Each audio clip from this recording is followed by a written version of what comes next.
उपराष्ट्रपति उसका निकाह चूस उप उ माने उस उपराष्ट्रपति हो गया, अनुच्छेद 63 हो गया। स माने सभापति, अनुच्छेद 64। का माने निर्वाचन। का राष्ट्रपति कार्यवाहिक हो गया, अनुच्छेद 65 हो गया। निकाह निर्वाचन, अनुच्छेद 66 हो गया। का माने कार्यालय, कार्यकाल हो गया 67। चूस चुनाव हो गया। शपथ 69 हो गया है। और अनुच्छेद देखते हैं, अनुच्छेद 63 में कहा गया है राष्ट्रपति के पद की चर्चा जो यूएसए के संविधान से ली गई है। अनुच्छेद 64 राष्ट्रपति ही राज्यसभा का सभापति होता, किंतु वह राज्यसभा का सदस्य नहीं होता है। सभापति होगा लेकिन राज्यसभा का सदस्य नहीं होगा। उपराष्ट्रपति का वेतन सभापति होने के नाते दिया जाता है। अनुच्छेद 65 में कहा गया है राष्ट्रपति के अनुपस्थिति में उपराष्ट्रपति ही कार्यवाहक राष्ट्रपति का कार्य करता है। इस दौरान वह राष्ट्रपति के सभी शक्तियों का प्रयोग करेगा, किंतु इस दौरान वह राष्ट्रपति का कार्य नहीं करेगा।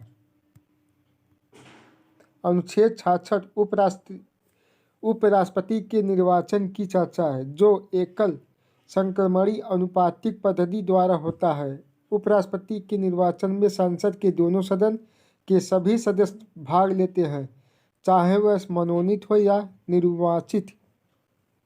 राज्य की विधानमंडल उपराष्ट्रपति के निर्वाचन में भाग नहीं लेते हैं। उपराष्ट्रपति के निर्वाचन में खड़े होने के लिए योग्यता, वह भारत का नागरिक हो, पागल या दिवालिया न हो, 35 वर्ष आयु का हो, लाभ के पद पर न हो, 20 प्रस्तावक तथा 20 अनुमोदक हो, 15,000 रुपये जमानत राशि, राज्यसभा का सदस्य बनने की योग्यता रखता हो। अनुच्छेद 67 में कहा गया है राष्ट्रपति का कार्यकाल सामान्यतः 5 वर्ष का होता है, किंतु उसके उत्तराधिकारी का निर्वाचन नहीं हुआ तो वह तब तक अपने पदों पर रहेगा जब तक उसका उत्तराधिकारी निर्वाचित न हो सके। 5 वर्ष से पहले भी महाभियोग द्वारा हटाया जा सकता है। उपराष्ट्रपति पर महाभियोग, यह राज्यसभा का सभापति होता है, इसी कारण राष्ट्रपति पर महाभियोग राज्यसभा से ही प्रारंभ होता है। महाभियोग प्रक्रिया प्रारंभ करने के लिए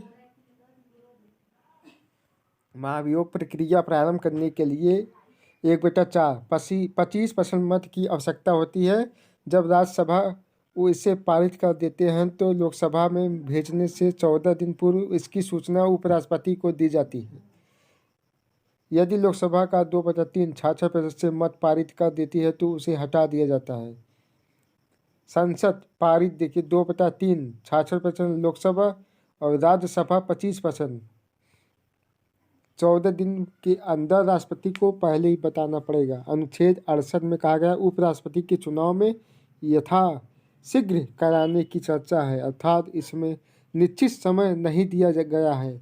अनुच्छेद 69 में उपराष्ट्रपति को शपथ दिलाने का कार्य राष्ट्रपति करता है। अनुच्छेद 70 में कहा गया है वैसा आकस्मिक स्थिति जिसकी चर्चा संविधान में नहीं है और उसी कारण राष्ट्रपति का पद खाली है तो उसी स्थिति में राष्ट्रपति ही कार्यवाहक राष्ट्रपति का कार्य करेगा। खराब स्वास्थ्य, अपहरण इत्यादि। अनुच्छेद 72, अनुच्छेद 63, अनुच्छेद 64 देखिए 62 में त्यागपत्र, मृत्यु, महाभियोग, अवैध कार्यकाल। अनुच्छेद 63 में कार्यवाहक राष्ट्रपति, उपराष्ट्रपति। अनुच्छेद 64 में स्वास्थ्य खराब होने पर, अपहरण होने पर या व्यस्त होने पर। अनुच्छेद 71 में कहा गया है राष्ट्रपति या उपराष्ट्रपति के विवादों को सुप्रीम कोर्ट में सुलझाया जाएगा। अनुच्छेद 72 राष्ट्रपति की विभिन्न प्रकार की क्षमादान शक्तियां हैं। अनुच्छेद 73 में संघ की कार्यपालिका कार्यप्रणाली को आसान बनाने के लिए राष्ट्रपति कानून बनाएंगे। अनुच्छेद 74 में राष्ट्रपति को सलाह देने के लिए एक मंत्रिपरिषद होगा जिसका अध्यक्ष पीएम होगा, अर्थात मंत्रिपरिषद प्रधानमंत्री के अधीन होता है। अनुच्छेद 75 में कहा गया मंत्रियों के बारे में अन्य अवैध उपबंध व्यवस्था अर्थात मंत्रियों की नियुक्ति पीएम की सलाह पर राष्ट्रपति करते हैं। 1861 ईस्वी में भारत में लॉर्ड कैनिंग ने विभागीय प्रणाली पोर्टफोलियो लागू कर दिया। इसके तहत भारत के विभिन्न कार्यों को अलग अलग विभाग में बांट दिया, इसे मंत्रियों को सौंप दिया। मंत्रिपरिषद जो है इसमें 4 प्रकार के मंत्री रहते हैं: कैबिनेट मंत्री, राज्य मंत्री या स्वतंत्र प्रभार, उप मंत्री।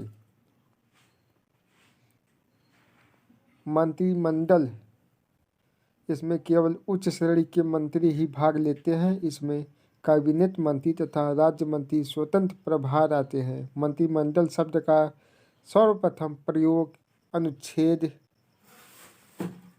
352 में की गई। प्राइम मिनिस्टर मंत्रिमंडल तथा मंत्रिपरिषद दोनों का अध्यक्ष होता है। सुपर कैबिनेट अर्थशास्त्री के संगठन ने योजना आयोग के सुपर कैबिनेट कहा जाता है।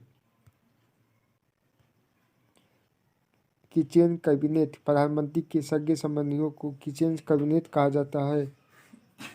कैबिनेट मंत्री, राज्य मंत्री स्वतंत्र प्रभार, उप मंत्री, ग्रुप ऑफ मिनिस्टर, कैबिनेट मंत्री स्वतंत्र प्रभार। मंत्रिपरिषद में विभाग वितरण पीएम की इच्छानुसार होती है। यह लोकसभा के प्रति उत्तरदायी होता है। जिस कारण मंत्री किसी भी सदन का हो सकता है वह लोकसभा में बैठ सकता है, किंतु मतदान के समय वह अपने सदन में चला जाता है।